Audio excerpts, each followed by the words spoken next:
NCP man না হয়েও আমি গত 6 মাস ধরে আমরা বারবার বলেছি বাংলা মোটরে শাহবাগে পলিটিক্স দাঁড়াবে না, মানুষের দুয়ারে দুয়ারে যেতে হবে।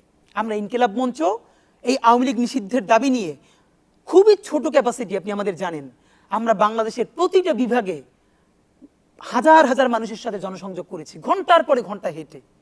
আমরা ইনকিলাব মঞ্চ থেকে এই যে ঢাকায় যে প্রোগ্রাম হয়েছে তার আগে আপনারা জানেন, এবং প্রচুর সারা আমরা পেয়েছি। আমরা সেই মডেল থেকে বলেছিলাম হাসনাতদেরকে, নাহিদদেরকে সবকিছু ছেড়ে সারা বাংলাদেশের মানুষের সাথে মিশতে হবে। হ্যাঁ, তারা এটা গেছে, খুব ভালো রেসপন্স পাচ্ছে, এটা খুবই ভালো।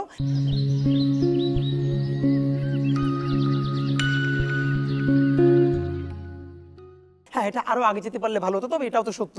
ধরেন পলিটিক্স গুছানো, পার্টি, এগুলোর জন্য পয়সা দরকার, এটা কিন্তু বিরাট ব্যাপার। মানে পলিটিক্স আমরা যত মুখের কথা বলি, এখানে বসে টকশো করি, এইটা একটা ব্যাপার। আর হলো আমার কিন্তু একটা ছেলে রিক্সা আসলেও তার 50 টাকা ভাড়া দিতে পারতে হয়, অনেক ভুল না, জনগণ মাফ করে দেয়। কিন্তু আর্থিক অসততা এগুলো মানুষ মাফ করতে চায় না, মানুষ খুব কষ্ট পায়। আর এইটা যদি দেখ, বিএনপি খুব বেশি প্রত্যাশা আমাদের কাছে নাই, কারণ তারা পুরনো রাজনৈতিক পুরনো ধারার দল। জামাতের কাছে আমাদের খুব প্রত্যাশা নাই, কিন্তু আমাদের প্রত্যাশা হলো যারা নতুন বাংলাদেশের স্বপ্ন দেখাতে চেয়েছিল তারাও যদি ঘুরে ফিরে তাদের মতো হয়ে যায়, ওইটা হলো আমাদের আফসোসের জায়গা। সুতরাং তাদেরকে যদি সততার সাথে দাঁড়িয়ে থাকতে পারতে হবে, যে একটা ভোট পাইয়েন না পাই, একটা আসন পাইয়েন না পাই, যেটা সত্য ওটা বলবোই বলবো, যা সঠিক মনে করি ওটা বলবোই বলবো। দেখেন, রাজনীতিটা ভাই 5 বছরের না, আগামী নির্বাচনের না, রাজনীতি সারা জীবনের, আগামী 50 বছরের। তারা যদি এটার উপরে দাঁড়িয়ে থাকতে পারে তাহলে ভবিষ্যতের রাজনীতি তাদের।